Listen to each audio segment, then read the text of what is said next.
Welcome to a special edition of Crawford County Outdoors. I'm Duane Koller, and we're coming to you today from the Erie Wildlife Refuge, the North Branch, the Seneca Division. So we're going to talk to some experts here and take a little walk around and check it out. So I'm glad you joined us, and stay tuned.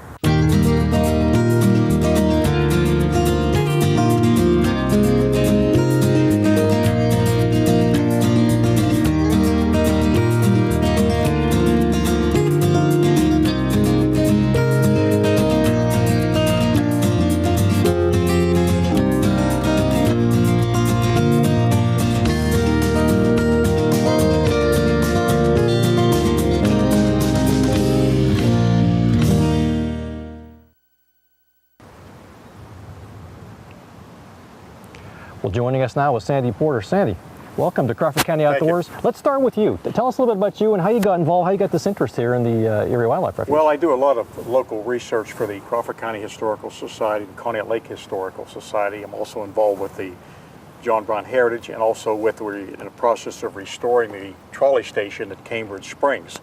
And I've done a lot of research because of the trolley station in Cambridge Springs on the interurban trolleys in northwestern Pennsylvania, of which we're standing on one of the sites right now. What is this structure that, I mean, it looks to me like a little bridge that was, or I don't know, what? Basically what we're looking at, is that this was an abutment for a bridge, a crossover for what was to be intended to be a trolley line to cross over the creek bed here. Erie had trolleys in the early 1900s. In 1901, they decided they would like to run a trolley line from Erie over to Union City, Corey, Waterford, Mill Village, and then to Cambridge. Cambridge, that would make sense. Cambridge was popular for the springs there. Popular, people would use the resort area and so on. That's right. There were 17 mineral springs in Cambridge at that time, and it was a popular tourist and resort area. And they needed transportation. Up until that time, people wanted to travel. It was mostly done by train. So they wanted a more efficient way to transport people around, which would have been the interurban trolleys.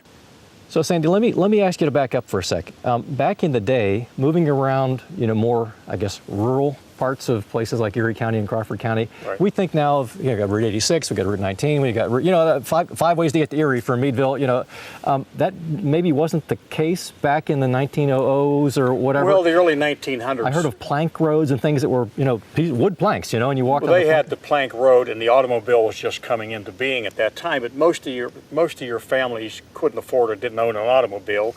Transportation was mainly by horse and buggy, and by trains. Trains was the main. You could take a train from Meadville to Erie, et cetera, et cetera. The trolley was a way to move people more efficiently, faster. And so they decided in Erie in 1901, they decided that they were going to set up a route. They had, the Meadville Traction Company had a trolley running to Cambridge Springs at that time. And they're also planning on one from Cambridge Springs through Edinburgh to Erie. And so in 1901, they formed the Erie Traction Company, decided that they would like to have a route that would come down, travel south to Corey and Union City, and also branch off and come into Waterford, Mill Village, and Cambridge Springs and connect them all together. So in 1900, they got the funding.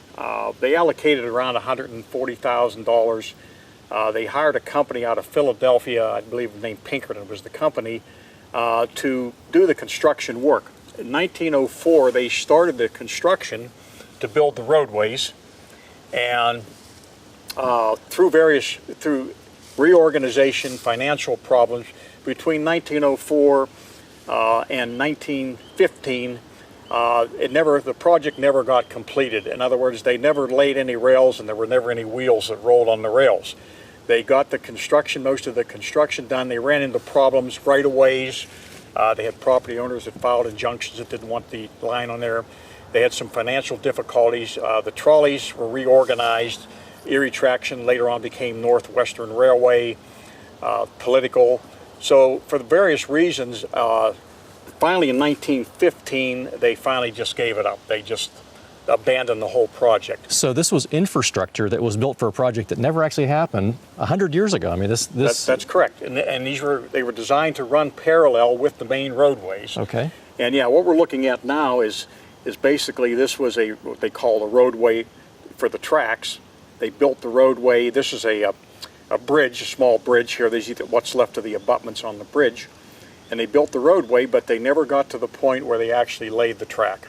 Now, we'll maybe be able to see later on when we're talking about some of the trails and so on, but the area where the track was going to be is elevated from the rest of the property around. So now, did that create this little waterway that I see here, or was the waterway already there? The waterway why was the bridge right here, I guess, is where I'm getting at. I don't know why they wanted to run parallel with the roads, a straight line for the most part here, and apparently the creek as you see it here was probably originally here. So they just decided to build this little abutment and put the tracks across it.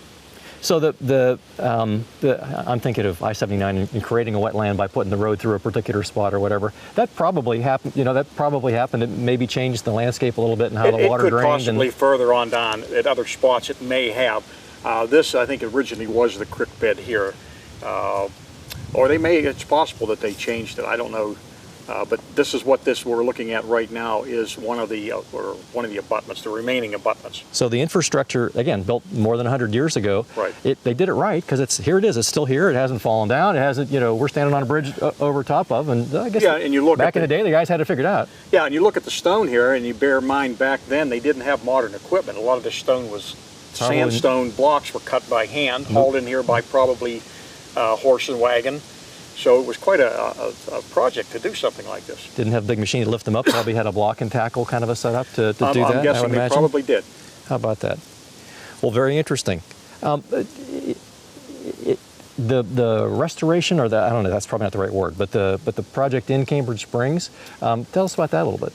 Well, what happened was they had the Meadville trolley decided to run a line into Cambridge Springs, an interurban trolley. And the first trolley arrived in Cambridge Springs in 1903. There was a trolley station there. And then later on, the Erie Traction Company decided they wanted to run a track from Erie down through Edinburgh to Cambridge Springs. And they came in and they built, in 1910, they built a trolley station there, which is still in existence. On the kind of the main triangle there. On the main triangle. Cambridge and Springs. Sure. The 1903 trolley station was beside what was originally then the railroad station. And across the tracks was where they built the second trolley station. And the reason for that was the railroad wouldn't give the trolleys the right-of-way to cross over their tracks. So basically, you would take a trolley, you would come up to Cambridge Springs from Meadville, get off at the trolley station, you had to walk across the railroad tracks to go to the other trolley station. Get on a different trolley. To get on a different trolley and go to Edinburgh or Erie. And the trolley station that's there today, we're in the process of trying to restore that. It's interesting, 1912, President Taft came to Cambridge Springs to give a speech at the college, and then he went up to Edinburgh and he rode the trolley for the trolley station.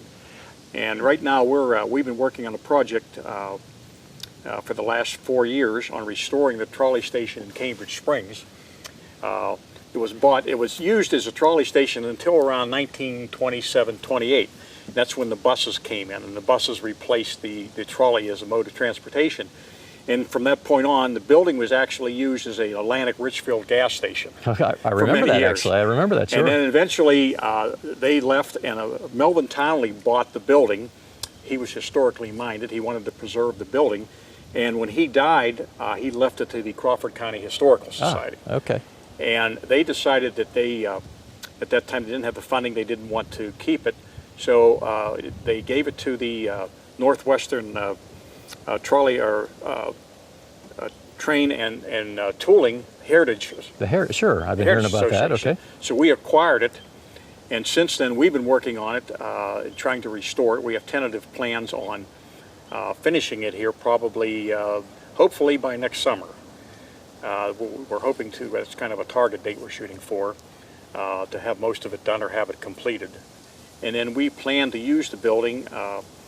Part of the building, we're going to actually use it as a community building. We're going to use some of it for storing historical documents. We're going to have a museum there. In the front, what would be the waiting room, we're going to use that as a community building. Different people have indicated they'd like to have places to have meetings and things like this. So that's the tentative plan that we have for that. Now one more ancient history question. Back in the day, your towns and settlements got built where there was a river close by, so that you could float heavy things on, I guess. Then the Erie Canal system came along, and it didn't last very long because trains came along. And then, I heard you mention that buses replaced the trains. The buses replaced the train. Well, the trolleys too. When the trolleys were running, there was a lot of work to maintain them. You had limbs falling off trees on the tracks. In the winter, they were constantly having to clear snow. A trolley versus a train. A trolley, just a smaller train? Smaller, yeah, a lot smaller. Different kind of engine system? Different engine. The trolleys ran on 600 volts of electricity with an overhead. They ran on electricity, whereas a train was driven by steam, whatever. And they had a station in Venango that generated about 60,000 volts of electricity. It was a power station there. But you had the problem with the trolleys was it just costed a lot of maintenance with the trolleys. Okay. I guess the equivalent today would be when you go to the airport, you're on a trolley. It starts here and it goes to the other terminal or goes from the parking lot to whatever, and then just goes back and forth, back and forth. Back and forth, versus a train that goes from here to wherever you pick up the heavy stuff you're carrying around. Yeah. Right, and they also used the trolleys for actually hauling freight. They would haul freight on the trolleys too. If you wanted to ship a box of something or different types of freight, they had cars that they could put on the trolley tracks and use to haul freight back and forth. Well, interesting how the history, we're talking about the Erie Wildlife Refuge today, and how the history of transportation in Northwest Pennsylvania, how they intersect there. It's quite interesting, and it was, the interurban trolleys were quite popular. They came into being, it started in Virginia, Richmond, Virginia, the first trolley car was, and it spread in popularity in the late 1890s to early 1900s. The streetcar was quite popular. It first came to Meadville in 1897-98 in Meadville, and of course they built Oakwood Park was a result of that. And it was quite popular with the public. It was an easy means of transportation. It would cost you maybe a nickel or a dime to travel, and it made the average person could travel to places where they normally couldn't go before. Very good. Well, Sandy, thanks for the history lesson. We appreciate that. Thank you. It's good to see you again. All right.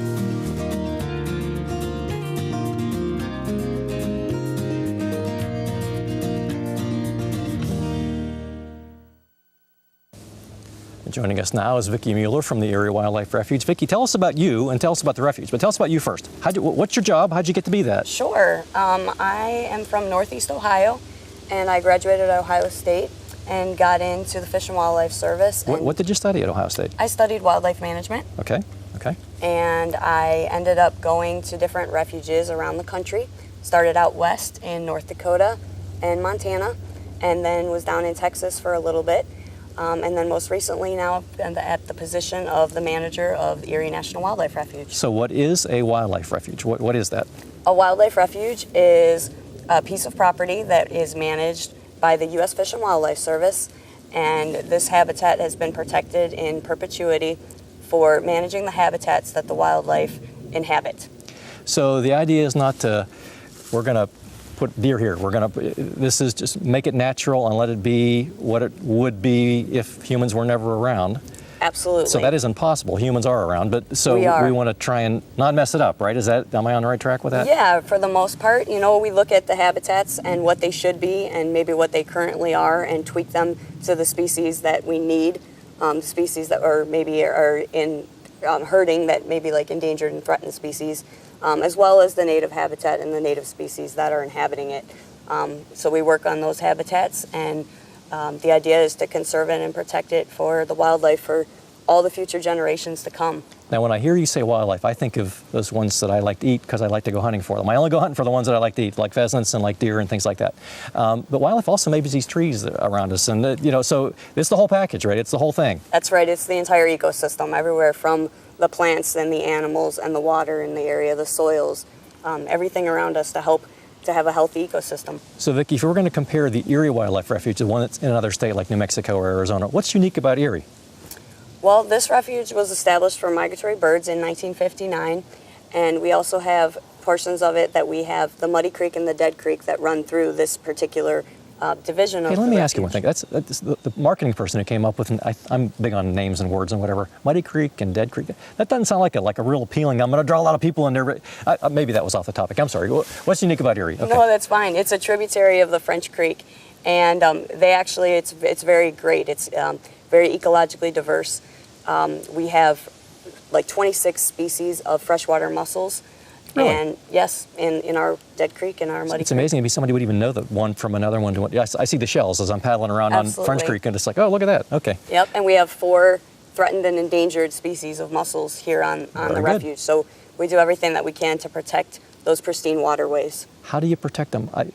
How do you do that? That's a great question. Most of it is leaving it alone. Most of it is making sure that we're not disturbing the waterways, we're not muddying them up. Okay. We're making sure that anything that's happening around there, we have a nice buffer for the forest to be there, so that when the water comes in, like water when we're flooding and raining and things like that, it can stay very clean, and those freshwater mussels need clean water. Now, I do like to go hunting in the fall. Is that okay on the Erie Wildlife Refuge? Absolutely. We allow hunting, we allow fishing. We have things that are called the 6 priority public uses for a refuge. This is part of the National Wildlife Refuge system. And so on Erie National Wildlife Refuge, you can hunt, you can fish. We have environmental education and interpretation, and we also have wildlife observation and wildlife photography that goes on. Now, I remember, I believe I came hunting at this refuge years ago, and you stop at the corner and you pick up a flyer, and I remember that because I think there was a study going on related to woodcock, the migration of the woodcock bird, and so you weren't to be shooting them and whatever, even if you had the right license and so on, they were being studied and so on. So, is that's the rule? You stop and you figure out what the current rules are, and they're stationed at the near the highway, near the road. Yes, we have our brochure. That's a hunting brochure that we have at our kiosks. We also have them available online, so we have a limited supply out in the kiosk, so you're always welcome to print it off online on our website. And what it is it has our special regulations on it for specific to the refuge as to what species you can hunt at what locations. And all you have to do is sign that and carry it with you while you're hunting, and it's the same regular seasons that the state offers, and it's just a little bit different. Now, I had a conversation on our Crawford County Outdoors series with a professor from Allegheny, and we were taking a trip on the French Creek earlier this year, and he mentioned the same word you mentioned, not endangered, but invasive species. That tell me what that, I think I know what that is, but tell me what that is, and why is it bad, and what do I do about it? Sure. An invasive species is either an introduced species or a non-native species. It could be a plant, it could be an animal, it could be a fish, it could be anything. I think the thing we were talking about was an ornamental plant of some sort, and it kind of took over. It might have been purple loosestrife. That sounds yeah. right. Crowded other things out and whatever. Absolutely, and that's what the invasive nature is. What it does is it crowds out native habitat or native plants or animals, depending on what we're talking about. And so it can be very detrimental, and part of what we do is try to find invasives, make sure that we map them, whether it be a certain plant, and then try to eradicate it if we can. Is there a safe way to get rid of it? Is it? I had my wife and I own some property way out in the middle of no place, and a neighbor came. You have a such and such. Okay, he says, do you mind if I work? Yeah, go ahead, work. So I had no. Is there a good way to get rid of it? Is there a bad way? There are easier ways than others, okay. But it completely depends on the species. And you pretty much have to go from there as to what species it is, because it can be anything from chemical to hand pulling to trapping, whether it be a plant, an animal. My perspective was, I want to be a good neighbor, and this guy is interested in this topic, and said, help me out. Yeah, I appreciate your help. So, absolutely. Well, we're standing on what we had a nice history lesson from Sandy a little bit ago, but we're standing on, I guess, what was to be built at one point in time as a trolley track that never actually happened. Might I be able to take a hike on this? Are there other places I could take a hike around here? Yes, you can. In fact, we were able to use this as a base for our own trail. So we have 2 trails on the refuge right here at this division, the Seneca Division, and this trail itself is about a mile and a half, just a little over a mile and a half, and it has parking areas at both ends, and it's open for hiking, it's open for cross-country skiing and snowshoeing as well. Okay. If I go hiking down the trail, not every time we come on the camera and whatever, it seems like we scare all the deer and stuff away, but what might we see if we came on a nice quiet hike and I brought my binoculars and camera and that kind of stuff? Well, everything from deer to bear are out here in our area, especially out here. You could see wood ducks in some of these areas. We're along a creek right now, and there's some areas that we have a lot of beaver activity, and they will make a pool, and we have areas where the wood ducks then will go right in, and it provides perfect habitat for them. You'll see a whole myriad of things on top of many birds. If you're listening and just take sit down and listen, and you'll be surprised at what you can see. I mentioned before I have some property out in the country, and you mentioned the beaver. And so I'm thinking of the beaver as an invasive species because he's chewing on these trees, and I'm hoping to grow that maybe my grandkids can sell someday that they would benefit from, and there he is out there chewing on them. But he's not. He was there before I was, not maybe that particular one, but in general. So that doesn't qualify as an invasive species. I'm sorry, that does not. No, they are an important part of our ecosystem. Can we debate that? Okay, all right. They're part of the deal. They are. And they are They're busy. here to stay. That little guy chews on trees all over the place. And what's the point? He's got to eat as well. So he's eating? He is eating, yes. Okay. Yeah. I assumed he has some. There seems to be certain types he likes more than other ones. I assume he was trying to flood something to make like he likes a wet spot, right? Yes, he's doing both. Okay. He loves aspen, so any aspen, he'll eat all of the aspen, and then he'll eat certain parts of the other trees. Okay. Well, in general, give us the big picture. The wildlife refuge, and I lived in Crawford County my whole life, with the exception of being away at college and stuff for a little while. And this is my second visit ever to this one, and I've been to the other one a few times. But give the marketing, give the Chamber of Commerce, to our listeners our viewers out there who might want to come and check it out. Absolutely, we have 8,800 acres of public land that is open from 30 minutes before sunrise to 30 minutes after sunset. It's open to everybody, free of charge. We have 2 divisions. This is the division of the Seneca Division over by Cambridge Springs off of 408. And then we have our Sugar Lake Division, which is over by the Guys Mills area. And we have 3 trails over at the Sugar Lake Division and 2 trails here at the Seneca Division. On top of that, we offer hunting and fishing opportunities at both areas.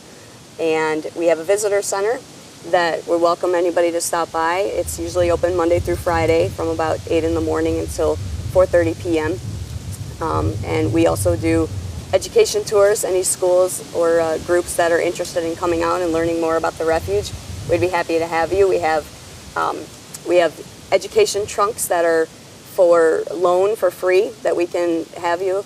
Any families that want to come out, it's great in the summertime, take a hike on the trail. We have backpacks that have binoculars and bird guides and little field activities for the kids. You can come on out. We even offer merit badges at the refuge for kids if they want to come out and learn more in depth about the refuge. We have one on birding and one on just nature exploring. They can come out, spend an afternoon, and in the end get a badge and their picture on the wall. Now you mentioned all the activities for kids. In the summer, there was an event for kids, and we had a camera there, and hopefully we can take a look at some of that footage. But tell a little bit about that. What went on? What was the event, and what was going on that day? Absolutely, that was our Summerfest event. So every year, the last Saturday of June, we host Summerfest, and it's a partnership between our Friends group and the Erie National Wildlife Refuge, where it's open to the public, free of charge. We bring in partners from all different agencies. We theme it each year. This year that we did it was on forests. And so each year there's a different theme, and you can come and kids can get a passport book and walk around the different booths and take part in the activities, and then at the end they get a prize. Now, what were some of the activities? I watched. I wasn't able to come, but I had a friend who ran the camera that day and got to see some of the activities that were going on. Tell us a little bit about some of those. Yeah, we have matching games for kids. We had tree cutting, what were they called? Tree pies, where they were able to decorate tree cuttings. We had our silent auction that the Friends group hosts each year. There was all kinds of great. We had Tamarack wildlife rehabilitators out. Did I see kids shooting bows and arrows? We did have an archery station. Okay. Yep. Lots of great activities were going on. And also, there's things like a photo contest that happens in the late summer, early part of the fall, and things like that. So it seems like there's always something going on at Erie Wildlife Refuge. Yeah, we try to stay active, that's for sure, and engage anybody in the public that's interested. So now, as host, I'm allowed to ask one dumb question each show. So let me throw it out now. Okay, we're not in Erie County. We're not near Erie, Pennsylvania. Why is it the Erie Wildlife? Why isn't the Crawford Wildlife? Right. Where'd the name come from? Yeah, we get that question a lot. We're named after the Native Americans of the Erie Indians that were here in this area at the time. Very good. Well, Vicki, thank you for being with us today. Thank you for coming out.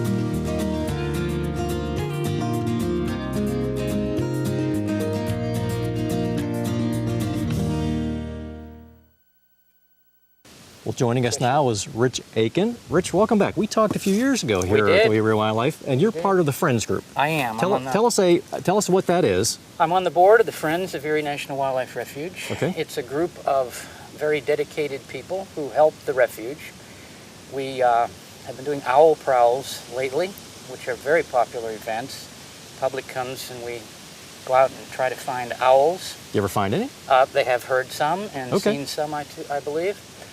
We also put on a Summerfest every year, last Saturday in June, and that's a family-oriented event. We have all sorts of exhibits and walks and good things for kids and adults to do. So the purpose of the Friends is to just kind of build the build the audience, build the interest, I guess, in the wildlife refuge. Yes, it connects the people to the refuge, and it's a good outfit. So anybody who's interested in becoming a friend, we'd love to have you join, and you can get information through the refuge about that. That was going to be my question. Tell us about you. How'd you get involved? What's your interest? I've been a nature-oriented person all my life, and I grew up not far from here, although lived many years out of state. When I moved back in 2007, the Friends Group had just gotten started. It was about a year old at that point, and I was looking for some things to do in retirement, and I asked around if perhaps they needed volunteers at the refuge. They said, well, we just had a Friends Group form. You might want to join that. And I joined it, and the next thing you know, I'm president, and so on and so forth. There you go. So I'm not president now, but did that for a couple of years. And I just enjoy helping out in a cause that I feel very passionate about, which is nature and wildlife in general. Well, one thing I guess about that is making it accessible to folks who hadn't had experience with it, or maybe due to some physical limitation can't get out. We hiked a little earlier on a trail. It was pretty rough, and got to an interesting, see some interesting things here. But this looks like pretty much anybody could use this, wheelchair or not. Yes, this is a handicapped accessible ramp that handicapped hunters can use. Wow. Okay. I haven't actually been on it myself, but the sign says it's 3/4 of a mile one way, and it ends up at Muddy Creek over here, which is the waterway that flows through this part of the refuge. So I'm going to come back and explore it myself. So making it open to people makes it, what am I trying to say here? Well, making it accessible to people makes it so more people can enjoy the refuge. Yes, and also I think it's important for people to care. You don't care about things that you don't know. If they don't if you can never get there, I can't get in there, so I don't care about that. It doesn't exist there you go. if you can't get to it. And so I'm all for accessibility, and that's what this affords us. So the Erie Wildlife Refuge, now we're here in the late fall, and you probably, I don't know if you see some colored leaves around or not, but you can pretty much come and use and enjoy this all year round. All year round. Any time of the year. Yes, people like to do some cross-country skiing or snowshoeing. You can do that. You can come in for bird migration. That's a personal interest of mine, is bird watching. I've got my binoculars with me. Just in case, huh? Just in case. Okay. Birds are around all year, and it's not the same ones that are here in the spring, that are here in the winter, that are here in the summer necessarily, because we have migration in both spring and fall. Birds that might nest north of here and spend the winter south of here will pass through the refuge. There are others, perhaps 60% of the total 200 and some odd species that have been recorded on the refuge actually breed here. Wow. And so the refuge is not only a place for them to raise their young, but it's a place for them to stage and fuel up on the way north and south. And the refuge system throughout the country is important to keep in context. Here we have 8,000 acres on the Erie Refuge. That's just one refuge, and it might sound like a lot of land, 8,000 acres, but in the overall scheme of things, it's not. Many of our refuges out west are many times that in total area. And when you link all these refuges together, then you have a significant amount of land with water, forests, fields, and all kinds of habitats that serve as habitat for birds, and not only birds, but mammals and reptiles and amphibians and fishes and insects and the whole gamut of organisms that make our planet function the way it does. So refuges are a way to preserve and conserve what is important to those of us who enjoy nature, and it should be important to everyone, because we all breathe the air, we all drink the water, we all live off the land, and we need this. Now, you're interested in birds. I noticed in the car on the way over here, birds that I'm interested in along the side of the road, a male and a female pheasant standing, checking things out. And I thought, ooh, that might be a spot I might want to visit here. Yes. Small game season. We put them out there just. Did you do that just for the purpose of yes. getting my interest? Okay.